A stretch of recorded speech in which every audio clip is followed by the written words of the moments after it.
Well, y'all, all the experts were wrong again. The Panicans, the liberals, the progressives, the breathless screaming on the internet about oil being $5,000 a barrel just went out the window, just like everything else that they always get breathlessly emotional about. We told you that this was going to happen. And I'm honestly, I'm going to plant my flag firm in this one because oil just crashed. The stock market just went up. Trump just signaled that we've kicked their asses and we're about on the way out the door, and the Strait of Hormuz is open. I'm going to be honest with y'all. At a certain point, you just got to stop listening to these people. Everything will be linked in the description box below. I cannot wait to hear what you guys think. And of course, make sure to hit that like button, subscribe to the channel, turn the notification bell on. Guys, do not miss the live stream tonight, 9 p.m. Eastern Time. It's going to be a fun one. And of course, you can follow me on X at Braden, LOA, which is right there. All right. This requires some context, and I'm going to be a little more aggressive on this one. Because the amount of vitriol and the amount of emotional just vomit that was happening on the internet over the last several days, and the doom and gloom in the world was absolutely ending, it was a bit much and completely incorrect. I mean, look at me real close here. Completely incorrect. The whole, they're going to shut down the Gulf of Aden, they're going to shut down the Strait of Hormuz, they're going to shut down all of these things. With what navy? That is literally what I said on my channel on a live stream. What are they going to do? Ride magic carpets out and hit the boats? Or are they going to ride goats out and hit the boats? They got nothing left. The United States Army, our military, literally decimated any way that they could possibly make war on anyone. And today, Trump comes out and says, yeah, we pretty much kicked their asses. So there goes the whole thing about a ground troops, ground war invasion thing too. It's almost like the benefit is only outrage, not reality. Anyway, here we go. Let's make fun of some of them real quick. Again, I'm going to go hard on this because the level of vitriol that they dropped on you and I was pretty hard. This is pretty accurate. Iran war expert shifts over to an oil price expert because the Iran war expert didn't work out. They didn't nuke the entire planet. They didn't destroy every single country. The United States didn't completely die and go away. Turns out they got their butts kicked. Hard. Real hard. And all the people who were Iran war experts saying that 8 million missiles were going to kill the United States or Israel or any of our allies and the entire world was engulfed in war now, well, they were wrong. And now they're oil price experts. Well, I'm going to make fun of them pretty hard right now because, honest to God, certain points you just sit down and you shut up. Look, Polling USA, oil at $95. Nothing ever happens. Look, $105. Everyone is freaking out. This was March 9th, this morning. How about this one? Dow futures opened at more 800 points down. Oil is up to $115 a barrel, says angry staffer. These are all liberals, by the way. Joe on X, oh my God. Oil is $118 a barrel. Who's ready for $5 gas again this year? LMFAO, of course, ignoring the fact that the last time it was so expensive was under Joe Biden and there was no war where we were kicking the crap out of Iran. 109.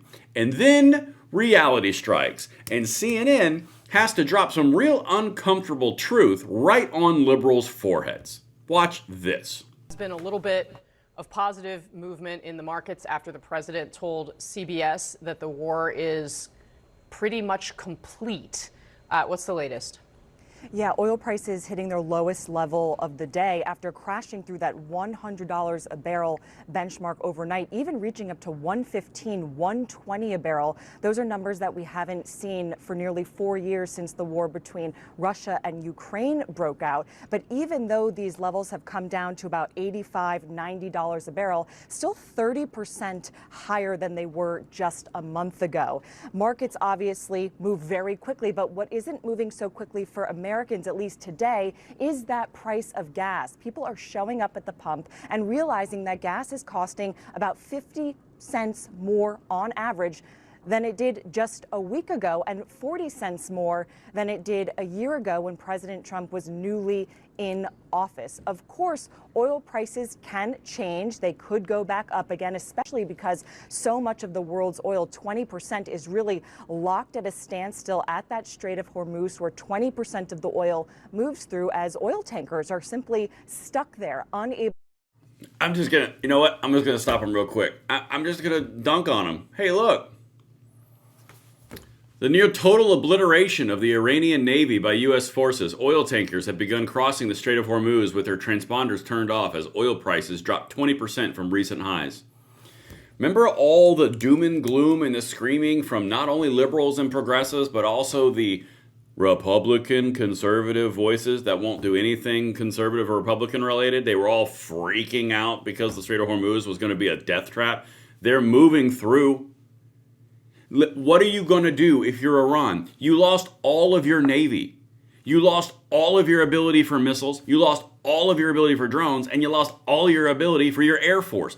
How are you going to shut down a Strait of Hormuz? That's the entire point. And this is what I really want to illustrate before I go back to straight up mocking these people. You are not looking at the wars of our fathers. You are not looking at the actions of our fathers. You are looking at something completely different. That's why the Democrats have been losing over and over and over again with all the responses to all of these things. They're losing because they're responding to an age-old tactic of 20 and 30 years ago. They are not responding to the new style that Trump and the administration is deploying. The old style was you blow everything up and then you spend 20 years in a quagmire rebuilding it. The new style is you just kick ass and then leave. That's what you're looking at. No one has told me that from inside a White House. I don't have any super secret connections. I'm merely observing what is happening right now. And it sure as hell looks a lot different than in Iraq and Afghanistan. And it looks a whole lot more like a Venezuela and an Iran. You take all the dangerous pieces off the board and then you leave. This is not extremely advanced. But anyway, let's keep on going back to the Strait of Hormuz going through. I want to hear more from CNN saying how, yeah, sure, oil prices fell off a cliff, but they can always go back up. They'll maybe. Guys, just watch this. To move oil. The U.S. does have a good supply of oil. However, oil trades on a global market, and that's why you're seeing nerves. That's why you're seeing oil prices rise, and that's why you're seeing gas prices rise. According to Gas Buddy, we could see another 10 to 20 cent rise, and we could and will likely reach $4 a gallon here in the United States. But investors on Wall Street were also encouraged by that conversation that President Trump had with CBS News.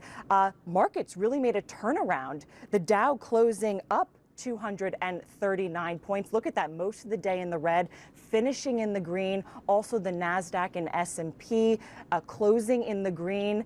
This is really investors reacting to news, being headline sensitive, as they've been saying for the past couple weeks or so. But really overall, a tepid response from Wall Street, trying to be more measured or trying to perhaps project. All right, enough of you. Here's the bottom line. Crude oil's at $81.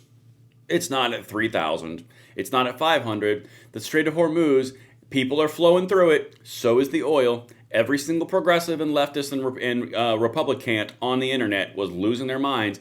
This is pretty much where we're sitting now. Libs, when oil starts moving through the Strait of Hormuz, could not be more accurate. You're not looking at the same thing that we've been looking at for decades. You're looking at a complete and total new asymmetric way to deal with these issues. It's not a old style, which is what the Democrats are responding to. The price of oil has fallen roughly $25 since last night. As a result, the stock market has risen substantially from its lows earlier today, and the MSNBC is no longer showing the stock market on its network. Shocker. Look, it's falling right back down to the average mean. It's going to end up right around $80 a barrel again. Oh, wait a minute. It is $81 a barrel again. Guys, you have to understand what you just saw was a radical increase from $80 a gallon, jumps all the way up to $120 in aftermarket and weekend trading, and then falls right back down to 81. That's what you call an aberration. It goes from a mean to spike to mean again. That's what you're looking at. And the bottom line here, and this is why I'm going a little hard on this one, there's one set response that all the liberals and all the progressives are going to do. They're going to attack, and they're going to doom and gloom, and they're going to freak out everywhere across the board. The Republicans and the doom and gloomers and the chicken littles all get on board for some beyond bizarre reason, can't say a single positive thing across the entire board. They don't know how to win for the save their lives. And now oil is back to where it was. The Strait of Hormuz is open. Donald Trump says, yeah, we're good. I'm fine. We kicked their asses. And somehow, now that's his fault too. It really is a psychological issue. And I'll see you on the live stream tonight. I'm Braden.